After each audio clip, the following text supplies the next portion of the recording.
Sealdah Ranaghat main লাইনে খড়দহ স্টেশনে নেমে খুব সহজেই অটো করে পৌঁছানো যায় মাত্র 2 কিলোমিটার দূরে গঙ্গাপাড়ে অবস্থিত দ্বিশতাধিক বছরের প্রাচীন 26 শিব মন্দিরে। আবার রিসরা ফেরিঘাট থেকে গঙ্গা পার হয়ে শ্যামসুন্দর ফেরিঘাট এসে কিছুটা এগিয়ে প্রিয়নাথ বালিকা বিদ্যালয়ের পাশে সরু রাস্তা ধরে পৌঁছানো যায় এই শিব মন্দির প্রাঙ্গণে। স্টেশনে নেমে 1 নম্বর প্ল্যাটফর্মের দিকে রেলগেট পার হয়েই পড়বে অটো স্ট্যান্ড। সেখান থেকে 10 টাকার বিনিময়ে গঙ্গাপাড়ে রামহরি বিশ্বাস ঘাটে চলে আসা যায়। রামহরি বিশ্বাস রোডের একদিকে আছে 20টি মন্দির আর একদিকে আছে 6টি মন্দির। জানা যায় 19 শতকে রামহরি বিশ্বাস চট্টগ্রামের লবণে এজেন্ট হ্যারিস সাহেবের দেওয়ানি করে প্রচুর অর্থ উপার্জন করেন। তিনি গঙ্গাপাড়ে 12টি শিব মন্দির প্রতিষ্ঠা করেন, যেগুলির সম্মুখভাগ গঙ্গার দিকে।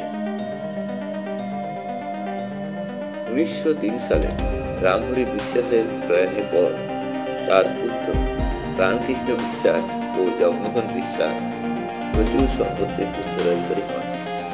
প্রাণকৃষ্ণ বিশ্বাস কোচবিহারের দেওয়ানি করে প্রচুর সম্পত্তি বৃদ্ধি করেন।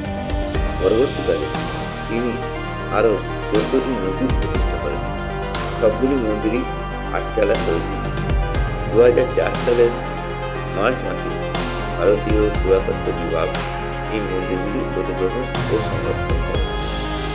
বর্তমানে প্রাণকৃষ্ণ বিশ্বাস দ্বারা প্রতিষ্ঠিত মন্দিরগুলি বেশিরভাগই ভগ্নদশাপ্রাপ্ত। এই মন্দিরগুলির প্রাচীন শিল্পকর্ম খুব সামান্যই অবশিষ্ট আছে। দেখে মনে হয় বেশ কিছু মন্দিরগুলো কোনো সংস্কারই হয় না।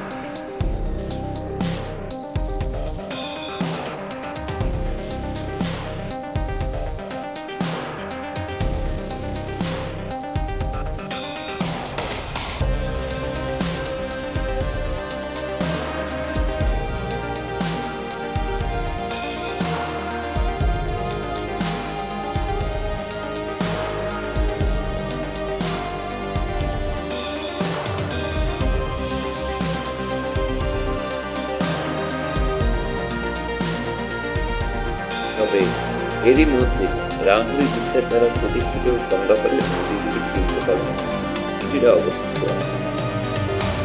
সত্যি অনবদ্য স্থাপত্য এই মন্দিরগুলি দেখে মন ভরে যায়।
গঙ্গাপাড়ে এই 12টি মন্দির রামহরি বিশ্বাস দ্বারা প্রতিষ্ঠিত।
বর্তমানে মন্দিরগুলি দেখে মনে হয় যেন মন্দিরগুলি গঙ্গার পানে চেয়ে অতীত গৌরবের নীরব স্মৃতিচারণ করে।